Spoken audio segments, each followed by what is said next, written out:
Hi friends and family, I'm just getting around to sorting out all the pictures from our trip to the Dominican Republic that Rebecca and I took.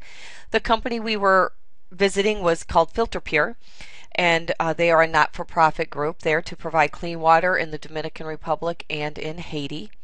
This is the house that we stayed at. Just to give you a heads up, all these tiles they made themselves, all these ceramics, all of that they make there. We didn't actually sleep in that house. That was the family that we stayed with, and they run the factory. This is some of the livestock around, and I'm sure we ate some of those chickens for dinner, which Rebecca struggled with. This, I believe, was the dog Chocolate, and they had lots and lots of dogs there. This is the room we stayed in, and this was much nicer than we were anticipating. We did have a bathroom, although it only had running water for a couple days of our entire week there. And these are the mosquito nets. The beds were not comfortable, but it was still much nicer than we anticipated. This is Radames. He runs the factory there, and we were kind enough to wake him up the first night we were there when we found a huge spider in our room, and he laughed and told us to leave it alone, which of course was not happening because we were both going crazy and ended up killing it. This is Rebecca getting ready to go to bed. You know, she's got her mosquito net down, and we would tuck that in underneath the mattress all the way around, and then in the morning we would have to get all the bugs out, that had gotten caught in the top of it. This is one of our lovely creatures in our room. There were lots of the little geckos, which they didn't bother us. We didn't care for the spiders or the large beetles or the frogs, but the geckos we liked. This is a training room that they have there at the factory where they bring people in and train them on how to use these filters and if they're going to be working for them. So this is just where they do their training. This was one of the nicest places. We spent a lot of time up there when we had time to ourselves. We would go up there and do work, read, watch movies on the laptop. We had electricity, but we did not have any internet. And this is just kind of a picture of their land. I mean, it's beautiful there. It's just the poverty level is very high. But Radames and his family grew all their produce. They had very little waste. This is a great big vase that Radames is going to make. I don't know if he's going to use cement or clay, and is going to be transported into this big this big park with a crane. I'm not sure how they're going to do it, but he's done several huge pieces for the town. This is a vase Radames made right there with us when he was showing us how to use a potter's wheel. It took him about 5 minutes. Unbelievable. He just whipped it out like it was nothing. This is me on the wheel, and this little symmetrical blob took me about 10 minutes. There was no way. It's not hollow or anything. It's just a blob. Our goal was to get something symmetrical. Here's Rebecca. I put this picture in there so you could see this wheel at the bottom. You had to keep moving that with your foot to keep the wheel to turn because there was no electricity. And here she's working on her blob of clay. This is the kiln that we had at the factory, and a lot of the stuff that we worked on actually went into this kiln. And Radames built the kiln. He designed it and built it. It's actually very deep, and they can get a lot into that at once. And it gets over 500 degrees. It gets very, very hot. These are the filters that they make. And the ones wrapped here in the black bags are ready to be distributed. The red ones have been fired already. These are drying, and then once they're dry, then they go to the kiln. Rebecca here is scraping ceiling tiles. We both did this quite a bit. They make their own ceiling tiles there to go on the roof, the roof tiles rather. And that was our pile when we got done. These have already been fired. No, I'm sorry, they've already been dried. We scraped all the rough edges off, and then they go into the kiln. We went for a walk, and this is the local library. And this is the local church, and everything has gates or barbed wire around it. You'll see a lot of that. The theft here is very high, but the church was very pretty. We went inside, and then we met the mayor's mother, and she loves birds, so they actually have an aviary built as part of their house. So she had hundreds and hundreds and hundreds of birds, and we got to see all of them, and then she invited us in, and so we took pictures. She was very nice. This is the president of the Dominican Republic. We didn't meet him though. Then we got to go out to the Brewers training facility. So this is us out there. They had bought some water filters to distribute to the local school. We got to watch the game, And the grounds here are beautiful.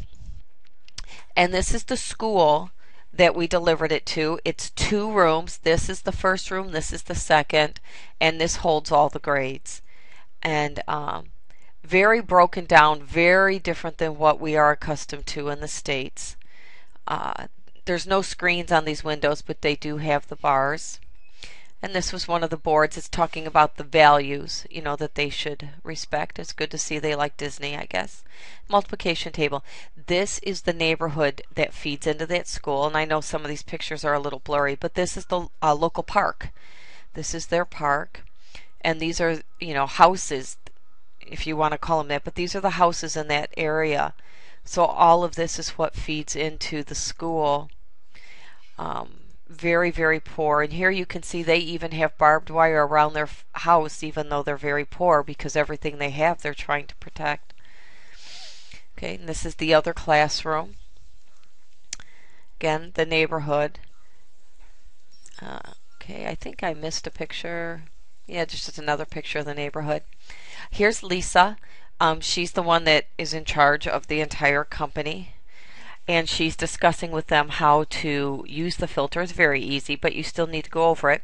And this is the clay pot, and it sits in this big 5-gallon bucket, and there's a spigot. And all you simply do is put the bucket in, or the clay pot in there, pour in your water, and when it drips through, it's ready to use. They do need to treat this with some bleach the first time it's used, so she's going over that. She speaks fluent Spanish. So she was going over that, but it is ready to use. So the brewers had bought several to put in the school so that the kids could have clean drinking water. Now this is a lean-to. This is a Haitian squatter has kind of, built this to stay in. Once the Haitian squatters find a piece of land, it's virtually impossible to move them, but that's where they live. I kind of laughed. This is a pickup truck that's loaded to the hilt with people, and motorcycles there. They would ride 3 or 4 people to a motorcycle. Could not believe it, but was never able to get a picture of them.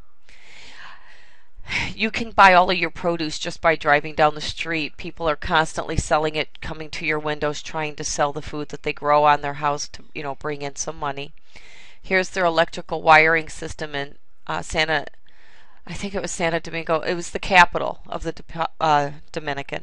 So, I mean, they had McDonald's and restaurants, similar to what we do. The poverty level was very low that we saw, but again, that's how they still have their wiring.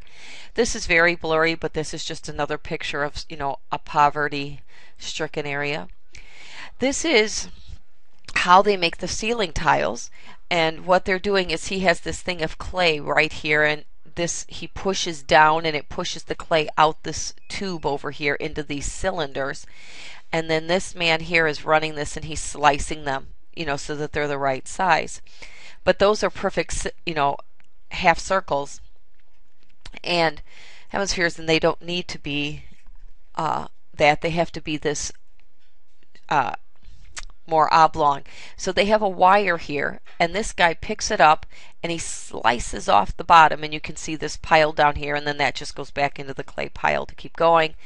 And then here's all of the tiles drying, and once they're dry, then you shave them and then they go to the kiln.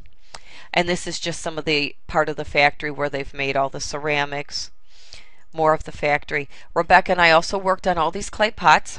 We shaved them and we cleaned them. The flower pots have to be clean. Now this is not part of Filter Pure. Radames and his family make these to sell, and they sell them to local builders and local stores to help bring income in for the family. And they do everything there, and there's no electricity. This is still part of this. Down here is the factory, and then they're building another training facility up here, and they just received another grant from somewhere in the U.S. in order to start finishing that. But that is not finished at all. And then all those roof tiles Rebecca and I worked on will go up there. This is a hut, and this is where Rebecca and I ate all of our meals. We would just come downstairs and it would be sitting out there for us to eat. Okay. And this is where most of the food was cooked. They did have a very small stove inside, but they did all of their cooking in the hut to help keep the house cool. Now, on Friday, we got to go to Lisa's house, which was perfect because we'd had just about enough of no running water, and just feeling horrible, needing a shower, and so forth. And what Lisa and her husband do is they bought a mountain and then they developed it into lots. And that is how they provide income for their family or for themselves. And then everything they do for Filter Pure is humanitarian. So they're able to run at a 94% of all donations go directly to the product because neither one of them are taking a salary from Filter Pure. But this is at the base of the mountain, and this is a man-made pond. It has a zip line over here, fish and everything else. They have a workout room and another friendly gecko. And this is the view from Lisa's balcony, and you can see they're about maybe they're pretty close to the bottom of the mountain, but still a little bit up. But all the houses there are beautiful, and this is where you can see the beauty of the Dominican Republic. It's just absolutely gorgeous. This is part of their house. All of these stones here for this wall came from the mountain, all of these stones, and I included this picture so you could see the eggs. They don't keep them in the refrigerator. They just came from the chickens. They keep them out, and the way they tell if they're fresh is by putting them in water, and when they float, it's time to throw them away. Even though Lisa does have a refrigerator and a stove, that's the way they do things. And again, even in this house, none of the water is safe to drink. In the Dominican, they have plumbing. Almost everybody has plumbing, but they don't have a water purification system.